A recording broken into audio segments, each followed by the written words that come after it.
Alright, this is our last scenario here. So we've learned about while loops and do while loops and for loops. Well, any loop that is inside another loop is called a nested loop. So public class nested example. Public static void string args. Okay. So let's suppose we have a for loop. So for int I equals 0, I is less than 10, I plus plus. And in this, we'll do something very simple. We'll do system out print line, we'll just print out I. Or better yet, we will print out star. That might be more interesting for us. So how many stars are we going to have? So I compile that. Yes, I can save it. Nested. That's great. So run. Okay, we have, if we were to count them, we would have 10 stars here.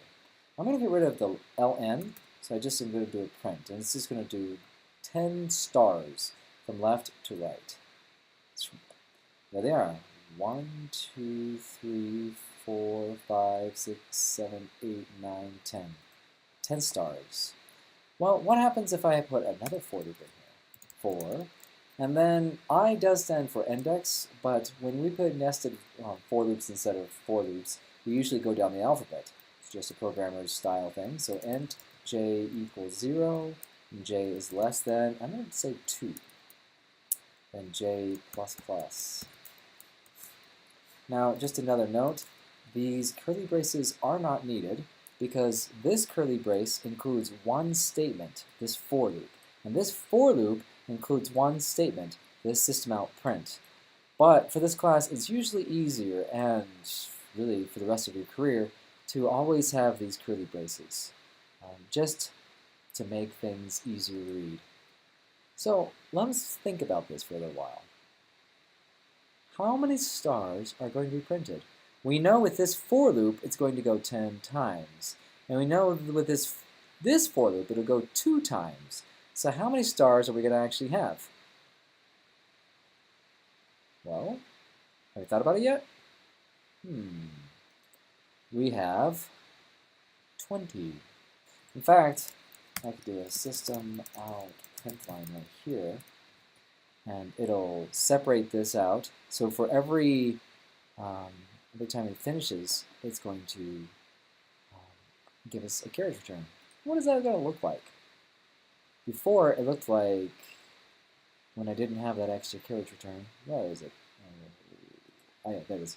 We had 20 stars. What it's going to look like now? Because we have a for loop that's going to repeat something 10 times. And what is it going to repeat 10 times? It's going to repeat this for loop and this print the carriage return. So what does this do?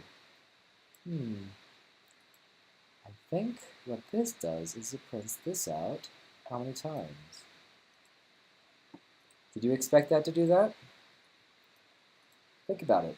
If you look at it very carefully, it said, I am going to print this out twice, then have a carriage return.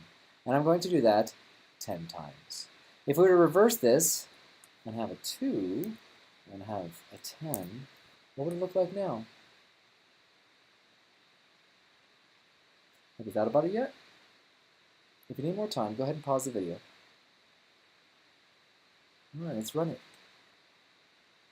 In this case, it printed out 10 stars and carriage return, and it did that twice. How many stars? Well, how many stars is easy. This is being printed out 10 times 2 times. And so if I wanted to know how to do 100 stars, it's 10 times 10. No problem. Because this will print out 10 stars followed by carriage return and do that 10 times. There's those 10. Let's get them up there. So a nested loop, in this case a nested for loop, is nothing more than a for loop inside another for loop.